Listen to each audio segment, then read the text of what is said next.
So hi guys, this is Doms and welcome sa bagong episode ng My Digital Space, no, my virtual space where I share everything and become uncensored, where I feel comfortable and safe with you guys, no. So first and foremost, I just want to greet every one of you a Merry Christmas and Happy New Year. And it's been a while since I create a content here sa YouTube. Actually, the last one was a short video clip lang about dun sa naging parang pagbiyahe ko or paglabas. And then, the last time that I created this kind of content was nung nag-celebrate pa ako ng 24th birthday ko. Kayo din yung kasama ko nun. So, medyo matagal-tagal din, ilang buwan din yung lumipas. And, yeah, I'm back. And we're creating another episode for my digital space. Ito yung medyo lang naman. No, medyo podcast ang atake. Pero, yeah, I just want to be honest with you guys na na-miss ko rin yung ganitong setup. Na-miss ko rin mag-record. And na-miss kong kausap itong camera ko. Tapos mag-setup ng mic. Yung setup dito and all. But yeah, sobra ko kayong na-miss. At totoo lang. Matagal-tagal din akong hindi nakapag-update sa inyo. Matagal-tagal din akong hindi nakapagparamdam sa inyo. And matagal-tagal din na wala kayong balita. Especially yung mga taong nag-aabang lang din dito talaga sa YouTube channel ko or mga friends ko na nanonood din sa akin. Bali, for this episode, gusto ko lang naman sigurong i-wrap up or balikan, daanan yung taong 2024 since it's New Year. New Year ko itong i-upload. But actually, I am recording this video ilang days na lang bago magbagong taon. And kinuha ko pa yung momentum ko na medyo okay yung pakiramdam ko. Medyo okay ako. And yun nga, how many days kong sinet up to, na usually sineset up ko lang siya parang pag naisip ko mag-content, but yeah, things are changed na, marami na nagbago. And alam kong isa yun sa mga bagay na gusto ninyong malaman or gusto ninyong marinig din mula sa akin. Pero yeah, I just want to reserve that, no? And tingnan natin, 'di ba? So I created here a list of highlights ng taong 2024. Gusto ko lang siyang balikan at daanan. Kaya, nitong mga nagdaang linggo, nabot ako ng linggo guys, just to list all the highlights na pwede kong i-share sa inyo ngayong 2024 or nung nakaraang taon ko. And alam mo, one thing that I just realized, napakadami nangyari pala noong 2024. And yung ganitong karaming bagay na nangyari sa akin, ay hindi rin siya basta-basta. Kumbaga, parang, to give you an idea, masyado siyang, hindi lang roller coaster kasi nung last year roller coaster, up and downs eh. Ito kasi parang feeling ko, 3 taon yung nagdaan. Tapos sa bawat buwan nung binabalikan ko, sabi ko, ang daming highlights, ang daming worth it balikan, ang daming worth it na ma-share at ma-reminisce sa mga sandali na to. Na nire-record ko tong video na to, ilang araw na lang bago bagong taon. So, yun, samahan niyo ako now for today's episode.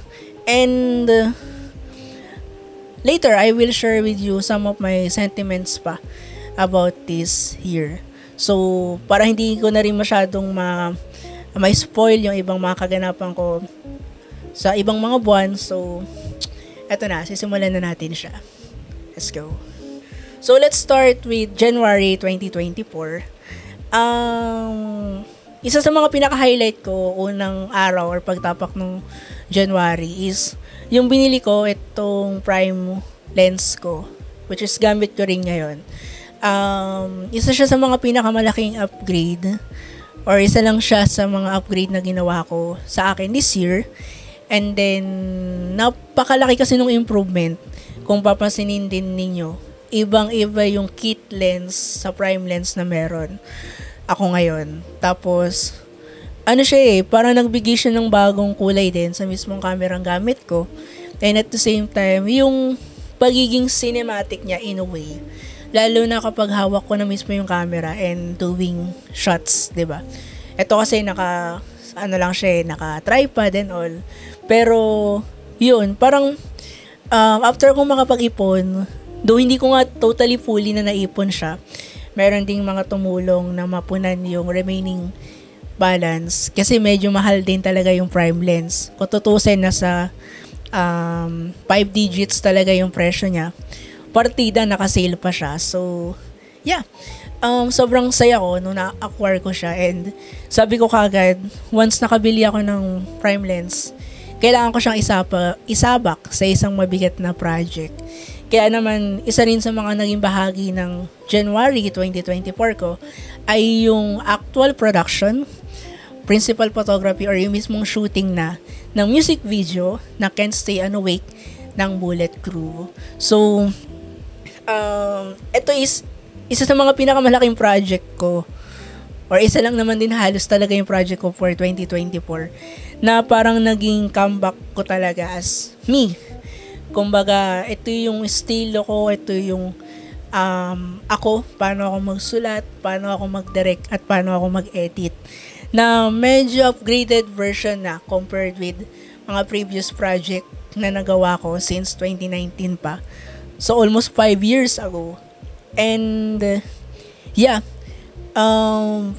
final shooting noong January, pero starting noong September 2023, nag-start na akong gumawa or mag-pre-production, usap-usap with Jetro, isa sa mga member ng bandang Bullet Crew.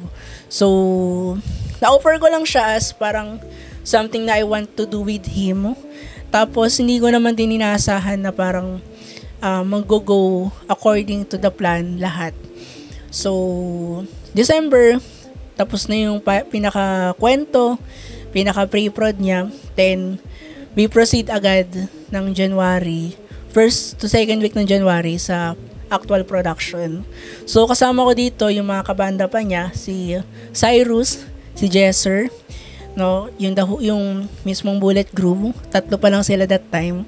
And then, yung mga kaibigan ko from G6, and dito rin nag-start mabuo yung aming G6 Studios or yung aming production team bilang mga magkakaibigan at magkakaklase. So, malaking project to. Yun nga, sabi ko nga kanina, comeback project ko siya. Kasi comparing sa mga previous na gawa ko, na parang tatak sa akin talaga. So, iba siya. And until this time naman, sobrang proud. Pinapanood ko pa rin siya and natutuwa pa rin ako sa output na yun. Though, syempre, after how many months or mag-iisang taon na nga rin is makikita mo yung parang mga things that I need to work on pa. Mga bagay na dapat ko pang i-improve sa mga susunod na proyektong gagawin ko. So, at least, parang ako, sobrang proud lang ako na nagawa siya, naging reality ang isang proyekto na akala ko magiging kwento na lang din talaga ulit. Or magiging parang nakalista na lang na hindi nagawa for that specific year. So, thank you so much ulit, Jetro, Cyrus, Jesser, and sa G6 Studios na kasama ko nun, sina Corsi, sina Mar, Lay, actors natin, then the rest of the whole team, Marty, and all. So, sobrang proud ako doon at isa siya sa mga pinagmamalaki ko na nagawa ko ng January. Then, after that, syempre, the remaining days of January is pumasok tayo as third year student, and then at the same time is yung whole post-production process din ng mismong proyekto na to. Tapos, yun. Yun yung pinaka naging highlight natin for January. So, February, ito na yung pinaka-release date ng Can't Stay Awake. So, medyo nagkaroon lang ng konting delays sa pag-release niya. Kasi dapat mauna yung mismong music muna before the music video. Pero, ano pa't mahuhuli, pero at least, nagawa siya. Ano yung kasabihan na yun? It's better to be late than never or sorry. Basta yun. Yun siya. And then, February, dito na rin nag-start na may mga activities din sa mga subjects namin. So, 3 na lang yung subject, pero mabigat. Advertising, marketing and promotion, tapos yung aming thesis 1. So, sa marketing and promotion, nagkaroon ulit ng mga groupings, puro groupings, presentation, and then activities siya. So, hindi na kami lumayo. Kami ulit magkakaibigan yung magkakasama. Plus, sinama namin yung aming mga classmate at kaibigan na si King and si Clarence. So, G6 Plus, and then King and Clarence. So, nabuo yung team na Ugnay. So, marami pang nangyari dun sa Ugnay sa mga susunod na buwan. I-share ko sa inyo. Pero, one of the things din na gusto kong bigyan ng highlight ng February is noong nakuha ko na maging bahagi ng isang Cinemalaya unofficial entry na short film. Mukhang hindi ko muna papangalanan yung mismong pelikula kasi baka lumabas siya some other time sa iba pang mga film fest. Pero target kasi talaga siya for Cinemalaya itong 2024. So, yun. Gusto ko lang bigyan ng shoutout itong 3 taong to na closely na naka-work at nakasama ko sa production. Syempre kay Jason Talusan, siya kasi yung pinaka nag-invite sa akin to join on this major project. Major siya kasi iba yung setup. Iba yung naging pangkaraniwang setup na nasasamahan ko sa mga shooting and production, lalo na ako yung nagsiset nung parang pinaka-standard sa mga ginagawa ko before, ganyan, and standard din sa school, sa university, sa BSU. And ito kasi is talagang major project. Ramdam mo na gagastusan, may pondo. Tapos, yun, maraming araw or may mga days na nandun tapos tulog. So yun, maraming salamat Quiz Jason Talusan for inviting me to be part of that production. Syempre kay Kuya Raiden Deniega and kay Nicolay Silva na mga nakasama ko doon. It's more on these people makes the production lighter, and syempre kahit si Jason lang talaga yung kaklose ko dito, etong 2 tao to parang mas naging komportable ako to work with them. Medyo maraming tao sa buong production at sabi ko nga hindi ko na masyado muna spoil for now kung sino-sino yung mga kasama doon. Pero I love yung treatment sa actors and such. Tapos, syempre, yung normal production setup, gets nyo na yun kung ano yung sinasabi ko, lalo na sa mga production peeps. So, ang naging role ko dito is naging audio man ako for 1 day. And sobrang thankful ako na ang laki ng tiwala nilang binigay sa akin.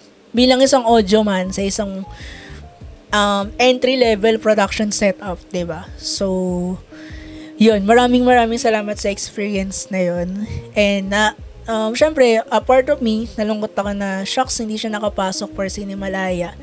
Siguro talagang duguan at masyadong critical din syempre yung mga pelikulang napapasok doon. Pero proud ako sa naging production at sa mga kasama ko dito. So, maraming salamat sa experiences na yun. And then, the last part of February, like literally February 29, no, na minsan lang na may leap year. Ito yung time na bumubuo na kami ng idea or concept for our thesis. So, bumisita kami sa Isla Pamarawan sa lungsod yan ng Malolos para maghanap ng possible study na pwedeng i-conduct doon sa lugar na yun. So, medyo naging adventurous type pa kami dito kasi syempre, parang kung gagawa ka rin naman ng thesis, bakit hindi pa yung something na talagang special or malaki? So, we visited Pamarawan, Ocular, kumbaga, we just want to know ano yung possible na problema pa nung mismong isla na pwede siyang gawin into thesis, pwede siyang gawin into paper, at pwede siyang pwedeng makagawa ng mga output based doon. And then that same day then also ay merong movie screening sa BSU ng A Glimpse of Forever ni Direk JP Laksamana. Tapos nandun si Jerome Ponce mismo. At ang kasama ko manood nun ay yung ilang mga kaibigan ko from G6.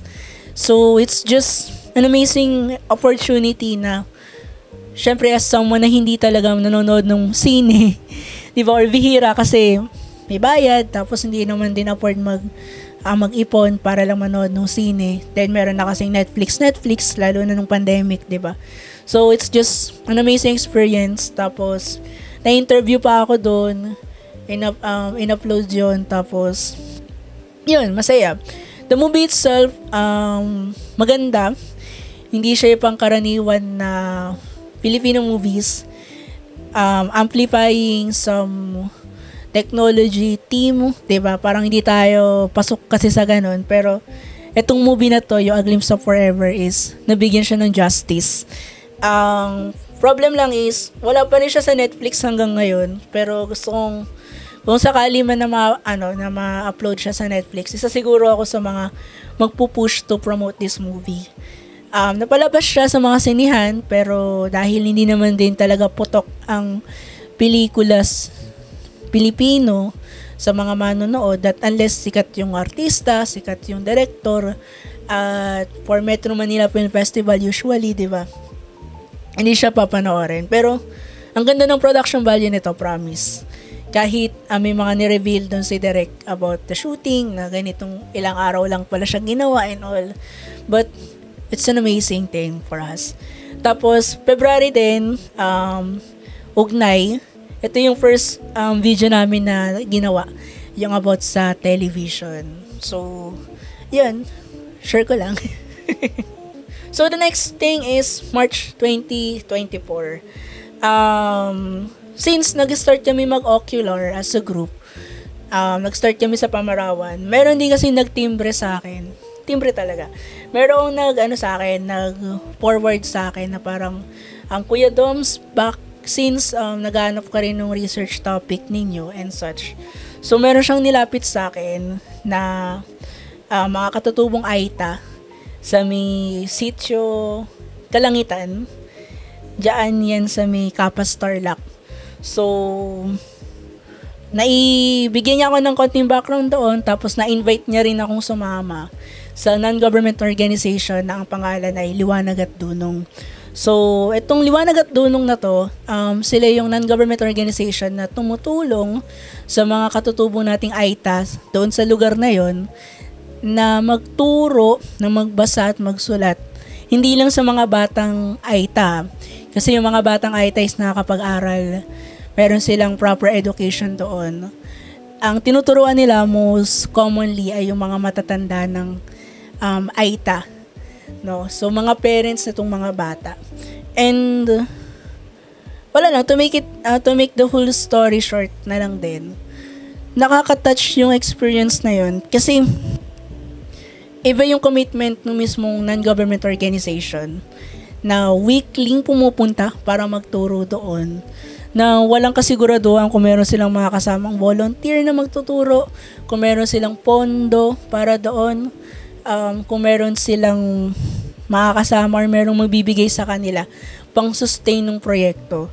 And ako kasi parang ang naging ko nung araw na yon, nung pumunta ako, ocular lang talaga, then to document everything para at least may pakita ko sa mga kagrupo ko. Kasi ako lang yung pumunta mag-isa nun eh. Dahil meron siyang bayad na parang pang-sustain niya ng mismong project. So, volunteer ka na and at the same time, parang nagbibigay ka pa ng pantulong talaga. So, not totally bayad, pero pantulong to sustain the project. So, yun yung isang naging dagok noon. Pero, syempre, dahil merong nagtimbre sa'yo nung konsepto at kahit ako nung pumunta ako doon, parang may ang gandang maging topic nito, ang gandang ilaban for thesis. But then again, hindi lahat, tulad din ng Pamarawan, hindi naman lahat is pwedeng dahil natuwa ka, na-inspire ka, nakiliti yung loob mo is possible na siya. So, tulad ng mga yon at marami pang ibang mga topics na naging ocular namin nung naghanap pa kami ng topic for thesis is nag-undergo siya ng analysis, no? Yung strength, weakness, opportunity, tsaka yung threats. Masyado lang malayo ang Tarlac para magpabalik-balik. And it's for me, siguro, hindi lang siya basta thesis project na pwede kong i-pitch for that. Parang meron siyang mas malaking greater purpose pa. But the thing is, as time goes by or itong mga nagdaang mga buwan is, napapansin naman na yung mismong community, napapansin na initiative ng NGO. So, na TV na rin siya, na radyo na rin siya for how many times. And siguro magandang bagay na rin yun to promote that advocacy. But at the same time, for me, sabi ko, parang pinangako ko rin naman sa sarili ko, hindi sa mga taong nandun, pero sa sarili ko na kapag okay na ako and kaya, sabi ko, why not? I just want to create a documentary for that specific matter, no, sa mismong NGO and sa community doon. Kasi meron din akong attachment, parang nagkaroon din ako ng attachment doon at balak kong bumalik when I'm ready and hindi na masyadong busy. Tsaka commitment din kasi yun, so kailangan siyang i-balance or pag-aralan pang mabuti. So, yun. Then, nag-ocular na kami, tapos meron na kami initial group. Pero March pa lang talaga nabuo yung aming team, yung aming research team number 2. So, yun ay binubuo ng G6 Plus nung wala yung ating kaibigan na si Marty. Tapos nadagdagan tayo ng King, Camacho, and Wency, mga classmate din namin. So, yun, March talaga totally nabuo yung research team number 2. And doon na nag-start yung aming research journey. Actually, buong taon siya, kung tutusin. Pero, yeah, pag-usapan natin yung ibang parte sa ibang mga buwan. And then, March, ito pala yung time na napagtripan ko lang magpakalbo. So, kung naalala nyo yun, hindi ko alam kung nag-content din ako noon or baka post lang din sa SOCMED. Pero nagpakalbo ako, trip-trip lang. Sinabay ko siya ng Holy Week ng buwan na yun. So, yun, nakakatawa lang. Tapos, that also the time that we're starting to write chapter 1, RT2. And sa ugnay naman is yung second production namin, yung about sa Show My Love. Yeah, that's my March. Next. April 2024, ilan sa mga highlights ng buwan na to is personally na-meet and greet ko ang nag-iisang Sir Ricky Lee.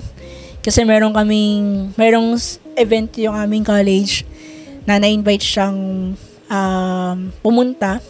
So, meron kaming pinanood na movie, siya yung nagsulat, tapos Q&A, and then bumili nung merch niya, libro. Ganyan. So, parang, it was also, parang itong time lang din na to, ulit ako nakabili ng libro. Tapos, usually kasi, bumibili lang ako ng libro talaga. With 2 reasons, no? Yung number 1 reason ko, kapag nandun yung author, meron kang chance na makapagpapirma. Tapos, pangalawa is, talagang patay na patay ako dun sa libro na yon na kahit wala yung author, gusto ko siyang bilhin. Yung ganong urge. Pero, mostly rin naman, regalo rin yung mga librong natatanggap ko na may pirma ng author. So, parang, naging ko siya na kapag meron ako napupuntahan, merong events, tapos nagulat ako, nandun yung author, ganyan. Tapos, may chance na makapag-dedication sa libro, ganyan. Kahit hindi mo kilala yung author, kahit hindi ka masyadong familiar sa libro, yun yung naging hobby ko since 2019. So, yung mga books, yung mga collection ko ng libro dyan na binili tsaka binigay, most likely meron siyang dedication. And yun, napaka-special. Tapos, syempre, Sir Ricky Lee yan eh. Kaya lang nga nabili kong libro nun is hindi yung about sa Quiapo. Kasi naubos agad siya nung pagdating pa lang. Pero maganda rin yung libro na na-acquire ko. Hindi ko lang nalista kung alin yun doon. Ano yung title ng libro, pero ganda rin siya. Nakaka-inspire din magsulat. Tapos April, ito na yung parang pinaka-major project namin sa Ugnay that we conduct our Summer Nostalgia mini concert. Ito rin yung kasagsagan ng heatwave pala. So, may mga times to na walang pasok, nagiging online, ganyan. Pero, yun nga, medyo marami nangyari. Pero, na-full up naman namin yung mini concert. And that was the first time na ako mismo parang nag-handle, nag-supervise, naging busy for that event. And nakaka-proud, nakakasama mo mga kaibigan mo. Tapos meron pa akong hinugot nun si Bricks. Tinulungan kami for some technical stuff kasi ang hirap hatiin ng katawan during those times. Pero, ayun, kahit mababa yung grade ko sa subject, parang in-enjoy ko lang talagang gawin yung bagay na yun. Kasi ang kasama mo, mga kaibigan mo rin. And at the same time, iba yung concert Iba yung mag-pull off ka na isang concert from scratch, from zero. From zero budget din, zero experience at all. Though nakakapag-coverage ako ng event, pero iba yung ikaw yung nag-handle, isa ka sa mga nag-handle, isa ka sa mga nagpo-pull off, isa ka sa mga nagtrabaho from start to finish. And mostly, sa production part din naman yung naging ambag ko for this one. Pero, yeah, Summer Nostalgia is one of the best experience.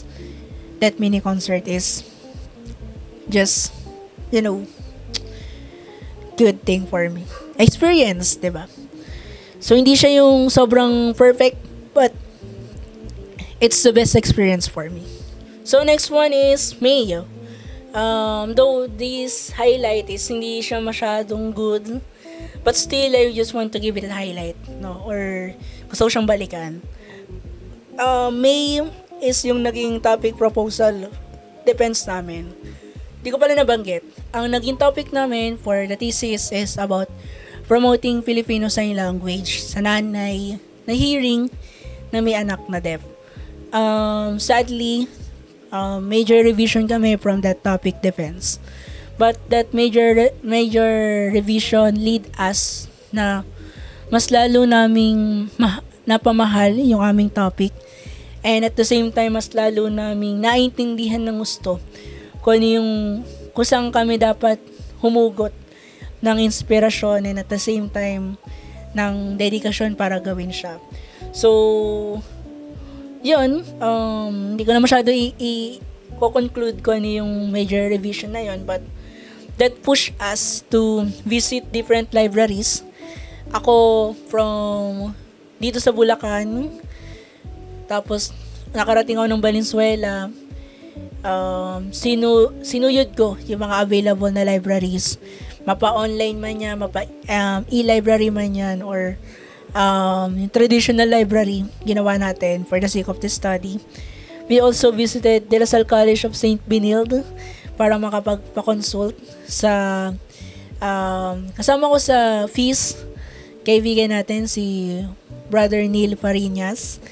And doon ko lang din na-found out na ang assignment pala niya sa St. Benilde that time is nasa research department din siya. So, sakto, parang naging consultation din namin about our thesis, yung ginagawa namin. So, mas na-enlighten kami doon and pinakita niya sa amin yung inclusive environment ng St. Benilde for having school for the deaf doon. Tapos, nandun kami sa isang canteen and lahat ng pumasok na student, nagulat kami, lahat sila deaf. So, parang nagkaroon kami ng first-hand experience, first-hand encounter no dun sa thesis na gusto namin gawin. And sa akin, nagkaroon siya ng malalim na parang na-ignite ako lalo nung panahon na yon.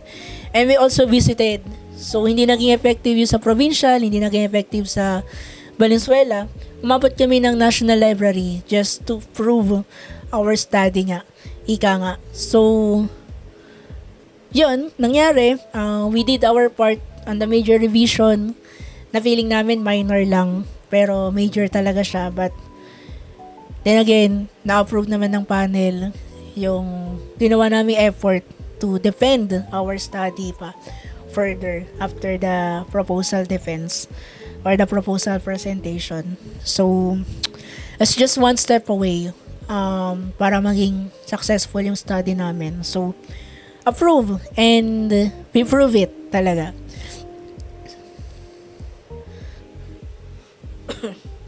Then next is ito rin yung time na sabi ko kasi gusto kong tumulong sa mga lower years.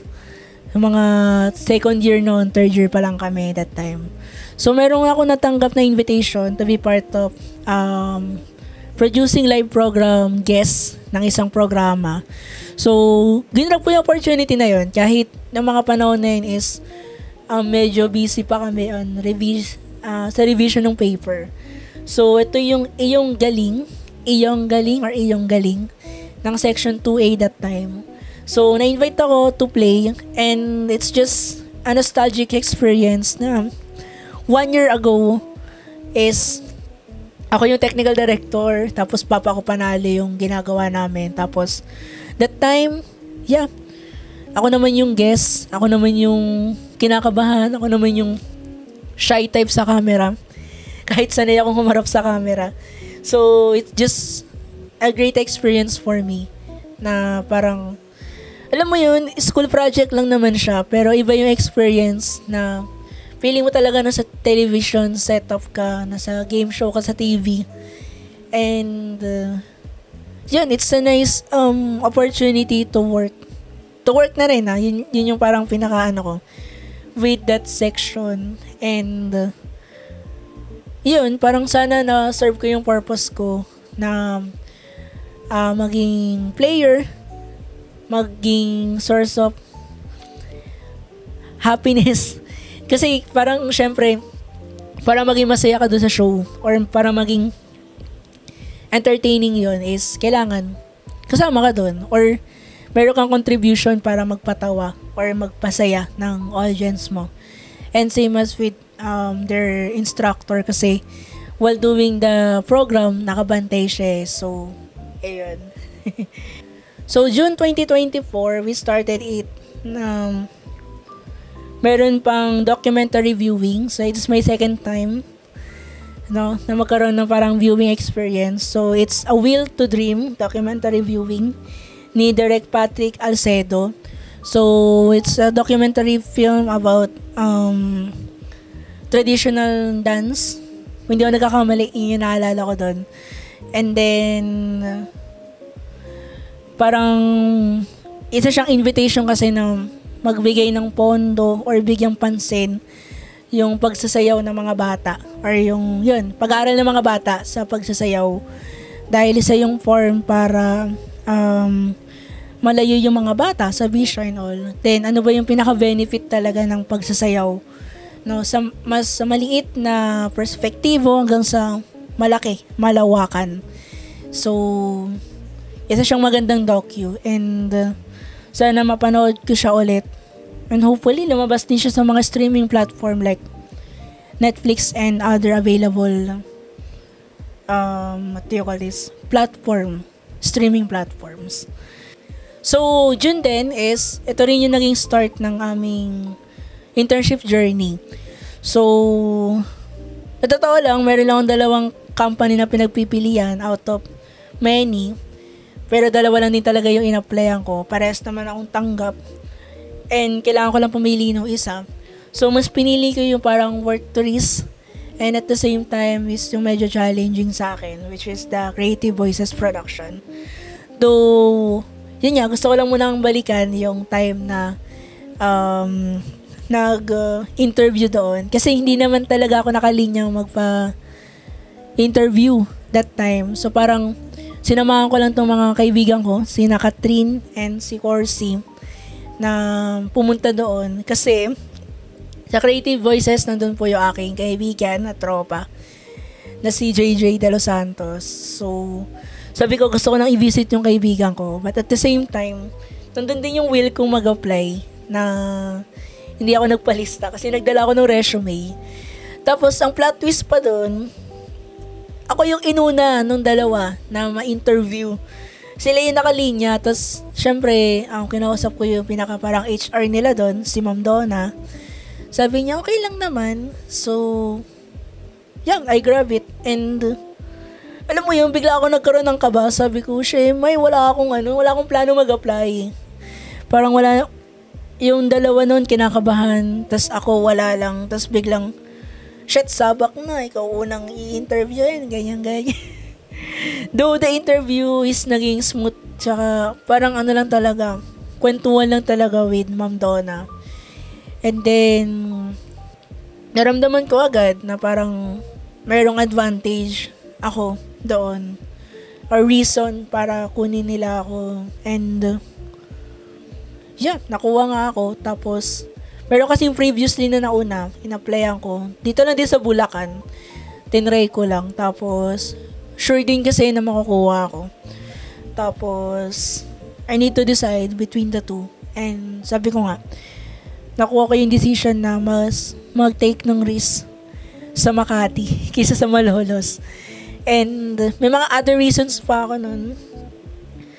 Pero hindi ko na muna siya i-share sa inyo. Dito lang tayo muna sa level na ito lang yung kaya ko muna ibahagi sa inyo rin, syempre.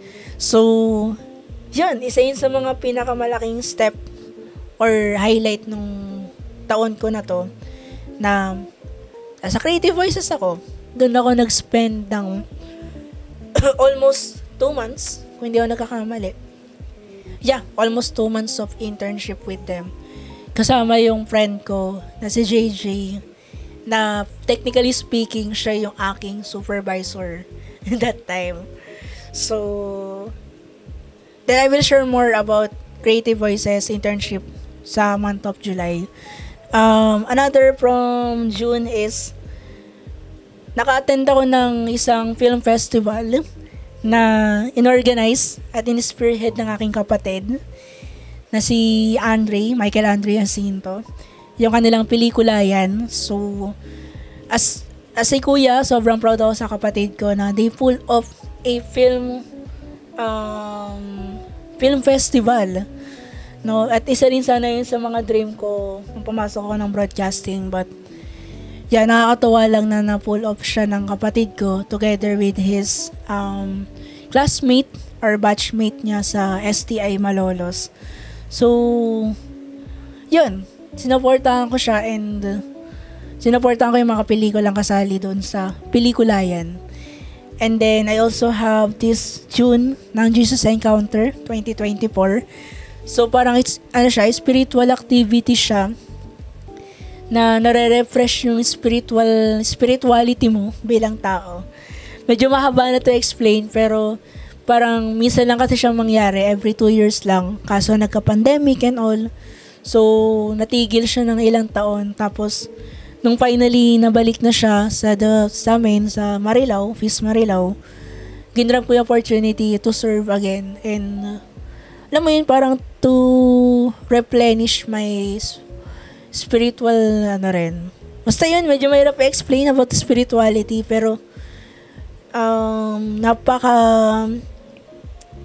napakagandang experience para may encounter ko ulit si Lord during those time. So, that was my June 2024. So, July 2024, ayan na, tuloy-tuloy yung aking internship journey. So, ang kasama ko pala rito, nakuha yung mga kaibigan ko, si Catherine, si Corsi, and then yung aming dalawang pang classmate, si Angela, tsaka si Joanna. And we also meet here, no, some of my new friends, naging kaibigan ko na, from BSU, pero Batangas State University to. And then, dalawang PL, isang pamantasan lungsod ng Manila and isang pamantasan ng lungsod ng Valenzuela. So, big shout out to these people, kina Marlon, kina Juno, Kenji, Gilbert, Janela, Clarice, Dean, kay Joy, kay Mexel. Tapos, sa mga nakasama namin sa Creative Voices, kay Direct Bogs, kay Kuya Isaiah, kay Ma'am Donna, kay JJ, and kay Sir Joy Pocholo de Leon Gonzalez. So, yun, di ko na masyado isa-sum up kung ano nangyari, but it was a amazing experience, learning experience for me. Tapos, hindi ko naman din na-expect na kikilalanin ako as one of the best intern doon during our batch. So, maraming salamat. And, ang daming learning experience from that. And, sure, na babawinin ko siya sa mahabang panahon. Lalo na kapag nakagraduate na ako and kailangan kong pumasok sa corporate world. Ayan na naman tayo. Binabalat na naman tayo. And then, for the project, nagkaroon ako ng opportunity to cover the FIS Valenzuela anniversary. And then, nag-acquire din tayo. Wala, tagal ah. Nag-acquire din tayo ng bagong arsenal natin na hindi ko pa na ipapakita sa inyo but I want to mention it. Nakapag-acquire ako ng Supremo action camera. So, yung pinaka-last upload ko, yung short video na yon, lahat yun shot entirely sa action camera. So, soon, siguro, some other time, baka may kwento ko siya sa mga videos ko. Hindi ko pa alam eh. Pero, let's see. Baka ma-share ko na siya sa inyo. May pakita ko man lang sa inyo etong bagong arsenal ko na na-acquire ko ng July 2024. So, for the remaining months of the year, from August to October, medyo naging busy na kami dito sa research namin. Parang dun lumikot yung buong buhay ko. Sa totoo lang. Pero, alam mo yun, sobrang worth it din to experience that. So, hanggang November actually. And then, nagkaroon lang ako ng mga konting sideline no, maliban sa pagpo-full time sa pagiging researcher. No, yung August, nagkaroon kami ng family trip sa Our Lady of Manawag sa Pangasinan. Tapos nakapag-cover din ako ng FIS May Kawayan anniversary nila. And then, September, meron pa ako nakuhang paid project. Birthday video coverage siya. And then, yun, nakapag-celebrate ako ng 24th birthday ko habang busy sa thesis. So, hindi talaga siya totally a celebration na celebrate, ganyan. Parang nagkaroon lang ako ng special dinner with closest friends ko that time. Alam niyo naman kasi sobrang laki ng circle ko at sobrang dami kong kaibigan. Parang gusto ko lang maging intimate lagi yung birthday celebration ko. So, I just choose these closest friends of mine. So, sila ulit, sina Corsi, Catherine, si King, tapos yung jowa ni Corsi, si Renz. Kami yung nag-celebrate nung birthday ko. Late celebration na siya kasi na mismong araw ng birthday ko is sobrang gahol kaming naghahabol para sa thesis. So, sabi ko, okay lang. At least makapag-celebrate tayo kahit late na siya. And nagkaroon din ako ng opportunity na magkaroon ng ma-interview sa isang segment ng Bulso Broadcasting Association. Pero as of this moment, hindi ko pa alam kung i-release nila yon. Pero kung hindi, ipagpapaalam ko na ako yung magre-release ng interview. Part lang naman nung sa akin. So it's a interview video, parang meeting a freshie and a senior. Tapos, parang ano yung status mo as freshies, ano yung nililook forward mo, then ikaw or ako as senior, ano yung parang may papaya mo sa freshies, that kind of interview.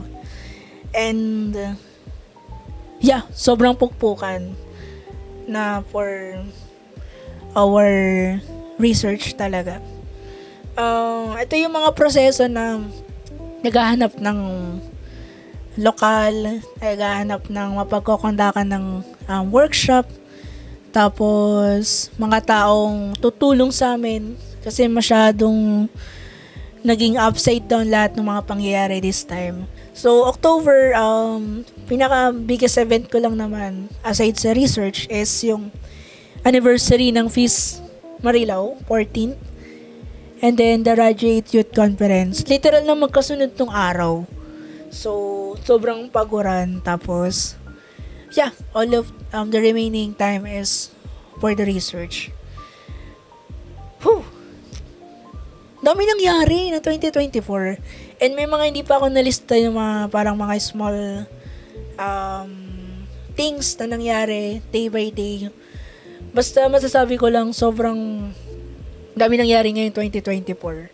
At to be honest, kung talagang pinalikan ko rin siya, parang sabi ko sa sarili ko, I'm living with my dream 5 years ago. I am living with answered prayers now sa mga prayer requests ko 5 years ago. Parang, thank you Lord, nandito na ako sa mga pinagdasal ko nung mga nakaraang taon. And sana Lord, tulungan mo ako na ma-handle ko siya ng maayos. Kasi sayang blessing baka hindi ko siya ma-handle ng maayos, hindi siya maging blessing para sa akin at para sa ibang tao. Pero nagpapasalamat ako na hindi man eksaktong dumating or hindi man eksaktong naibigay ni Lord yung talagang eksaktong kailangan ko dun sa mga pinagdasal ko. Pero binigay niya yung best para sa akin. At mostly naman ng mga pinagdasal ko nung time na yon, yun din naman yung binigay sa akin ni Lord. Siguro 2024 is just the right time for that. Tapos sabi ko nga, kung babalikan ko yung 2024, walang isang word akong pwedeng masabi. Unlike previous years, like 2023, di ba? Sabi ko sa inyo, ang 2023 ko, ang one word to describe that is burnout. Pero sa akin ngayon, 2024, wala Sa sobrang dami na nangyari. Parang ang tumatatak lang sa utak ko habang binabagtas ko yung taon na to, yung kanta ng Bini na Karera. So, wala lang. Kasi parang feeling ko, may mga times na down pa rin ako nitong taon na to. Kasi may mga hindi ako na-achieve on time based on my target dreams and all. Pero, di ba, parang hindi naman to karera ng buhay na paunahan. And I'm always stick to God's plan na ibibigay naman ni Lord sa akin lahat ng kailangan ko sa tamang panahon. Sa panahong itinakda niya para sa akin. And doon ako nagpapasalamat para sa lahat. Kasi it can be a 2024 for me kung wala itong lahat na naranasan ko. Sa lahat din ng taong nakasama ko, nanatili, sa mga nang iwan, and sa mga bagong dumating ngayon 2024. Hindi ko kayo maisa-isa ngayon, pero baka nasendan ko kayo ng PM between Christmas and New Year. And if you receive that, kayo yung tinutukoy ko. Pero sa sobrang dami nyo pa rin talaga, siguro yung pinaka lang talaga na naalala ko ngayon 2024, yung mga nakasama and all. Tsaka yung mga nabanggit kong pangalan kanina. So maraming salamat for being part of my 2024. Kayo ang bumuo sa akin.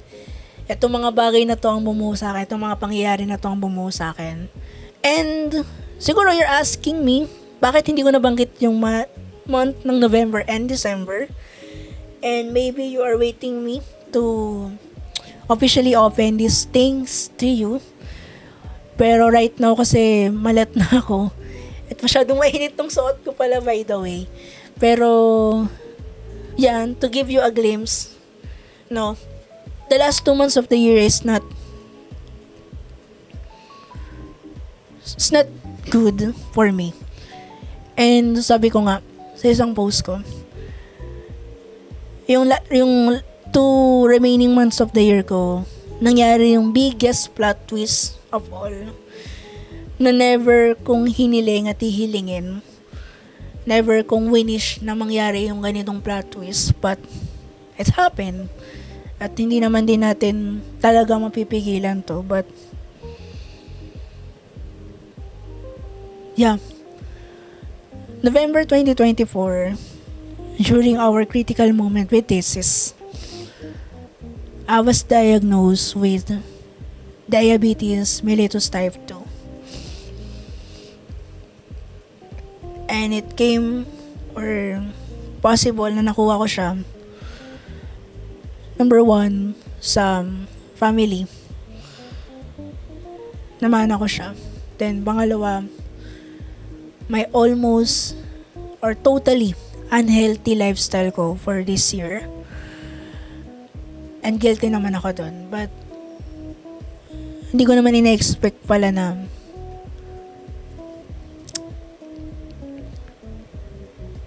eto na siya. And binigla niya ako this year.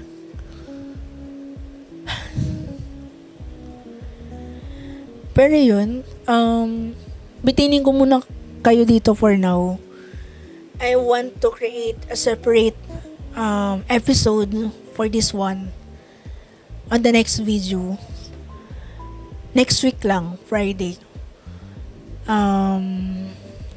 Gusto kong ibahagi sa inyo lahat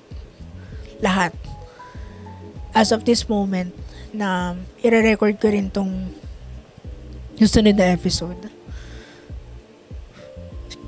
But for now, gusto ko lang din muna magpasalamat sa lahat po ng nag-worry, lahat ng nangangamusta, and lahat po na nagpapadala ng tulong sa akin.